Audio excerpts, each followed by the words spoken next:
the end of April, beginning of May here in Phoenix. And in this video, I just wanted to do a very quick walkthrough showing some of my, I guess you could call them late bloomers.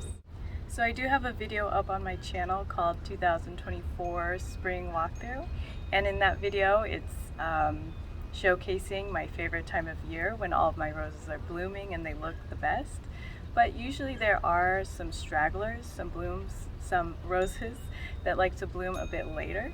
And I feel like I never really get to properly catch them on camera because they don't bloom kind of at the height as the rest of the hybrid teas do.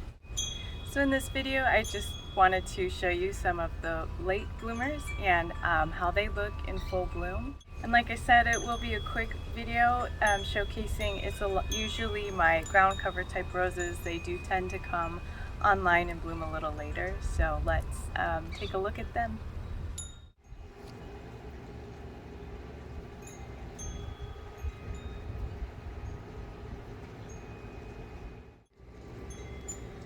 Here I have two ground cover roses together. The pink coral rose on the left is my coral drift rose, and the one on the right is, I believe, the amber flower carpet. They're two different, I guess, types of ground cover roses.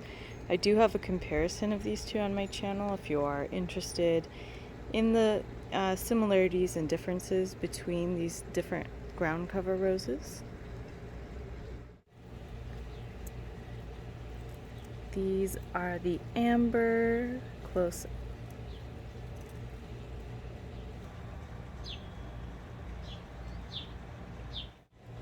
So the drift coral rose, they tend to like these big clusters. And then this one is actually not the amber or the coral. This one is Scarlet flower carpet, I believe. It is from the neighbor over here behind everyone. This flower carpet gets actually into quite a large bush with these reddish clusters.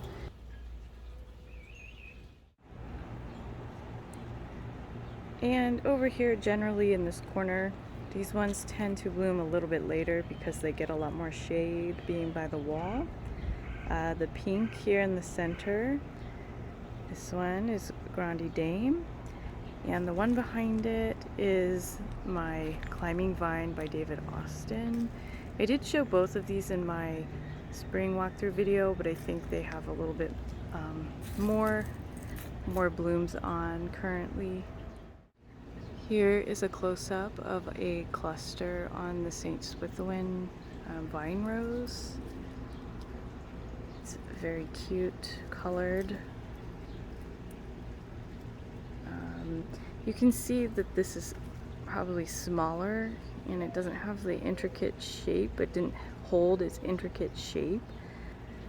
So I find that these David Austins with the large blooms, the deep scents, the intricate shapes don't hold up as well in the warmer temperatures here. Like I said, they're still very pretty, very pretty. So these blooms are from my David Austin tree rose, and again, similar to St. Swithun, they're probably smaller and they probably don't hold the shape that they have typically.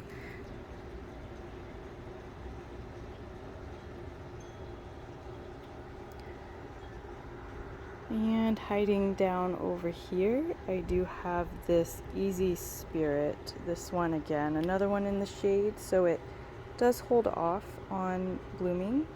I think this one would be more robust as well if it got a little bit more sun. It is a really beautiful cream to white rose. These have actually been open a little bit longer than probably prime, but still looking gorgeous. Bathsheba. So this is another David Austin.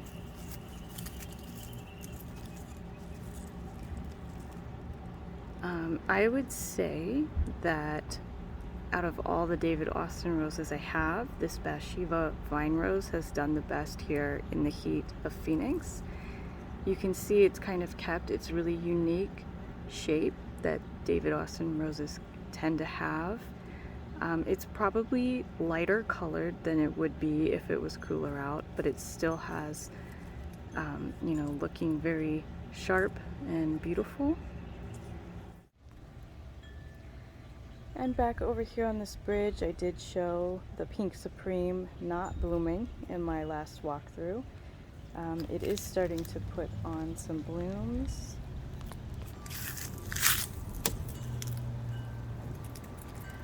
You can see here, this is a really large cluster, and this bud is starting to open.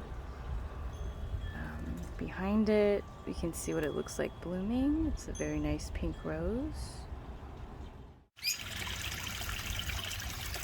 I also just wanted to show this star Jasmine on camera. It's not a rose, but this one does tend to bloom later, definitely after my ladybanks and after some of the other roses have been blooming.